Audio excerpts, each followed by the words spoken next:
The ring took 1 year to create and will set you back a cool $70 million. What's being called Signalgate has left millions of New York City subway riders a bit wary. This week, 8 MTA workers and 2 low management foremen face charges for filing false reports on subway signal inspections they never conducted. All 10 workers face felony charges. Zara has just opened its biggest store in the U.S. here on 5th Avenue and 52nd Street.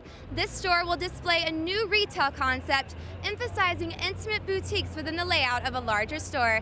New merchandise will arrive twice a week here at this flagship location. JetBlue Flight 191 from New York to Las Vegas was rerouted after pilot Clayton Osborne suffered a mid-flight breakdown. Big news at the NASDAQ today. Facebook is saying, "Show me the money," with its much-anticipated public offering. The New York Knicks have found their starting point guard in Jeremy Lin. Lin has led the Knicks to a 3-game winning streak, averaging 25 points in his last 3 games. Fan favorite and New York Jet Tim Tebow is making waves before kickoff even starts. Decades after the disappearance of Eitan Pates, investigators have reopened the case and are searching a home here on Prince Street. They're looking for possible blood, clothing, and even human remains. Protesters lined the outer perimeter of J.P. Morgan Chase's corporate complex in Tampa today as shareholders made their way inside for the annual meeting with the company's executives. The meeting comes just days after the company announced a $2 billion loss in bad investments. Shareholders say they were unable to find any kind of resolution at the meeting. I still can't explain what went wrong, other than that there was a lack of supervision and a lack of accountability. Some shareholders want CEO Jamie Dimon to resign. He's sitting in the midst of a heart of a conflict of interest. He's marking his own exam paper. But the embattled CEO refuses to step down. Dimon spoke at the meeting. No cameras were allowed inside.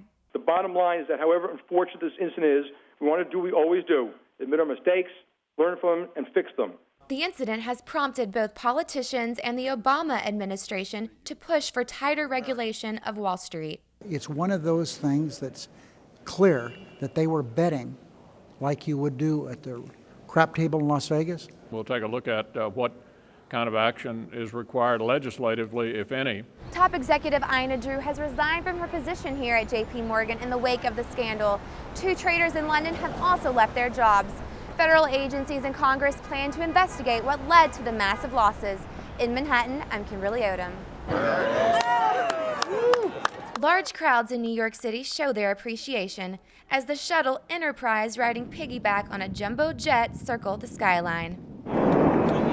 The first space shuttle ever built took its last flight from Washington to JFK Airport. Welcome to New York, and thanks for the show. Just about every major city in the country wanted the Enterprise, but New York has the right stuff, and we won.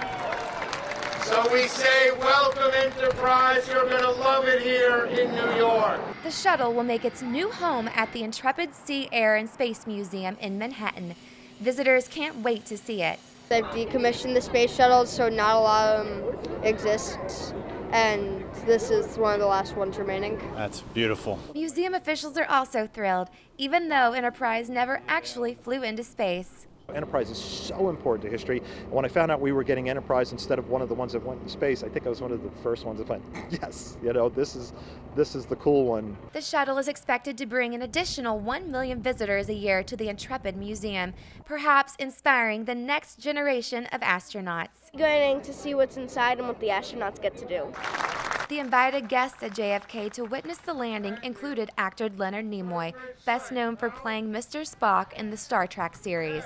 Space Shuttle Enterprise was named after the Star Trek spaceship thanks to a letter-writing campaign by fans. To the scientists and engineers who make these wonderful things happen, I say to all of them at the Enterprise, live long and prosper. Over the next several weeks, Enterprise will be taken by barge and unloaded here at the Intrepid Museum. This was one of 4 locations chosen nationwide to showcase the decommissioned shuttles. Enterprise will be unveiled to the public on July 19th. In Manhattan, I'm Kimberly Odom. There will be no grand jury involved in the investigation of the Trayvon Martin shooting in Florida. Special Prosecutor Angela Corey has announced she'll continue the investigation and will be responsible for charges against George Zimmerman for fatally shooting the unarmed 17-year-old. Corey says in the next 72 hours she'll announce an update on her investigation. The news conference will be held in Sanford or Jacksonville. Three's company for the newlywed Duke and Duchess of Cambridge as they get a new roomie at Kensington Palace. It's Prince Harry. While the estate is huge, the prince's apartment isn't. He'll live in a small one-bedroom flat, but he plans to take over Will and Kate's larger space once they move out next year.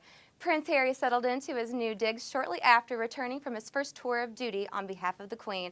The world's most famous bachelor is probably ready to enjoy some rest and relaxation in his new pad.